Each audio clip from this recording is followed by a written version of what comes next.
আসসালামু আলাইকুম ভিউয়ার্স, আজকে আমি আপনাদের সাথে শেয়ার করছি আলু দিয়ে মুরগির ঝোল রেসিপি। খুবই কমন এই মজার রেসিপিটি আমরা সবাই বাসায় প্রায় রান্না করে থাকি, কিন্তু অনেক সময় মুরগি রান্না করতে যেয়ে অনেকে অনেক ধরনের প্রবলেম ফেস করেন। অনেকে মুরগি রান্না করেন কিন্তু মুরগির যে মজার ফ্লেভার টেস্ট সেটা আসে না। কিভাবে মজার মুরগির ঝোল রান্না করে নেবেন তার জন্য দিচ্ছি পারফেক্ট মশলার মেজারমেন্ট এবং সাথে থাকছে কিছু টিপস এবং ট্রিক্স। আশা করছি ভালো লাগবে। মুরগির ঝোল রান্না করার জন্য আমি এখানে 800 গ্রাম চিকেন নিয়ে নিয়েছি। একটি মুরগিকে আমি ছোট ছোট করে কেটে নিয়েছি, সাথে মুরগির হাড়, কলিজে, ঘিলা সব নিয়ে নিয়েছি এবং দুটি আলু 4 ভাগ করে কেটে নিয়েছি। এখন একটি কড়াইয়ে আমি দিয়ে নিচ্ছি হাফ কাপ তেল। মুরগির ঝোল রান্নার জন্য তেল একটু বেশি দিতে হয়। দিয়ে দিচ্ছি একটি তেজপাতা, 3টি এলাচ, 2 টুকরো দারচিনি, 2টি লং দিয়ে আমি তেলের মধ্যে কিছুক্ষণ ভেজে নেব যতক্ষণ না মশলা থেকে সুন্দর একটি ফ্লেভার আসছে, এবং দিয়ে দিচ্ছি 1/4 কাপ পেঁয়াজ। যখন মুরগি কষাবেন তখন পেঁয়াজটা কম দিতে হয়। প্রথমে যদি আমরা বেশি পেঁয়াজ দিয়ে মুরগি রান্না করি তাহলে কিন্তু মুরগির ফ্লেভারটা অনেকাংশে নষ্ট হয়ে যায়। যখন দেখবেন একটু যদি পেঁয়াজ এভাবে লাল হয়ে আসছে তখন দিয়ে দিতে হবে মশলা। আমি দিয়ে দিচ্ছি 1 টেবিল চামচ আদা রসুন বাটা। আদা রসুন বাটা কিছুক্ষণ তেলের সাথে ভেজে নিব যতক্ষণ না আদা রসুনের কাঁচা গন্ধটা চলে যাচ্ছে। সামান্য একটু পানি দিয়ে আমি কষিয়ে নিচ্ছি যাতে আদা রসুনটা পুড়ে না যায়। এখন দিয়ে দিচ্ছি 1 চা চামচ হলুদের গুঁড়ো, 1.5 চা চামচ লাল মরিচের গুঁড়ো, সামান্য একটু পানি দিয়ে দিচ্ছি এবং আমি কিছুক্ষণ মশলাটা আবার কষিয়ে নিব। মশলা কষার উপরেই কিন্তু আসলে তরকারির মজা অনেকাংশে বেড়ে যায়। দিয়ে দিচ্ছি হাফ চা চামচ ধনিয়ার গুঁড়া, হাফ চা চামচ জিরার গুঁড়া। এখন আমি সব মশলাগুলোকে ভালোভাবে কষিয়ে নিচ্ছি। সামান্য একটু পানি দিয়ে দিলাম আবার, যাতে মশলাটা পুড়ে না যায়।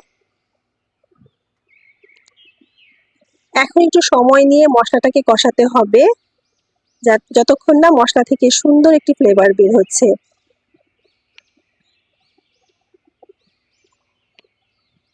এখন দিয়ে দিচ্ছি 1 চা চামচ লবণ। মশলা কষাতে কষাতে যখন তেল উপর থেকে ভেসে আসবে তখন দিয়ে দিব মুরগি।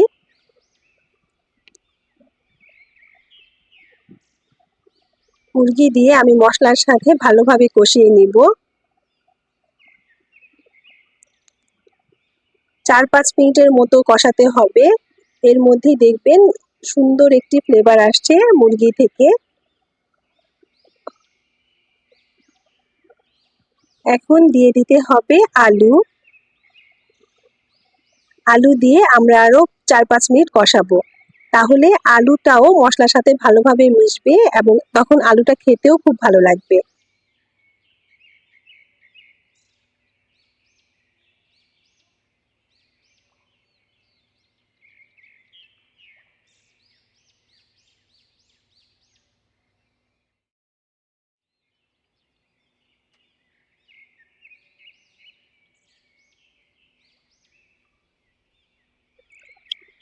যখন তেলটা উপরের দিকে একটু ভেসে ভেসে আসবে তখন বুঝতে হবে মুরগি কষানো হয়ে গেছে। এখন আমি দিয়ে দিব 2 কাপ গরম পানি।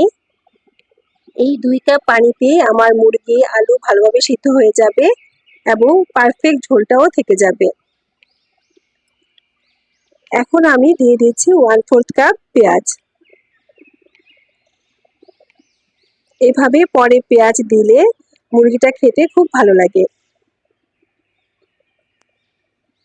এখন আমি ঢাকনা দিয়ে ঢেকে দিচ্ছি যতক্ষণ না মুরগি আলু ভালোভাবে সিদ্ধ হচ্ছে।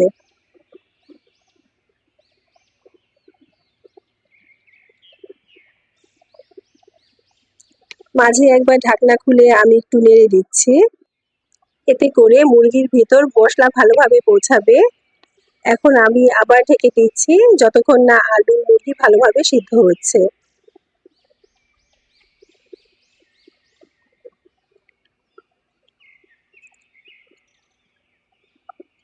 আমার মুরগি আলু ভালোভাবে সেদ্ধ হয়ে গেছে এবং ঝোল অনেকটা টেনে এসেছে। আমি এইরকম ঝোল রাখবো কারণ নামানোর পর আলু মুরগি আর একটু ঝোল টেনে নিবে।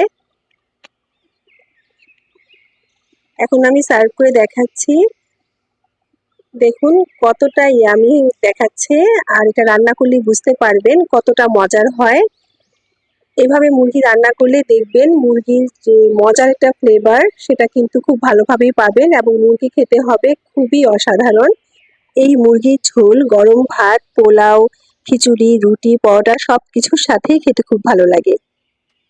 রেসিপিটি ভালো লাগলে একটি লাইক দিয়ে আমার পাশে থাকতে পারেন এবং চ্যানেলটি সাবস্ক্রাইব করে রাখবেন। এতে করে যখনই আমি এই ধরনের পারফেক্ট কোনো রেসিপি শেয়ার করব তার নোটিফিকেশন চলে যাবে আপনাদের কাছে। আজকের মতো খোদা হাফেজ।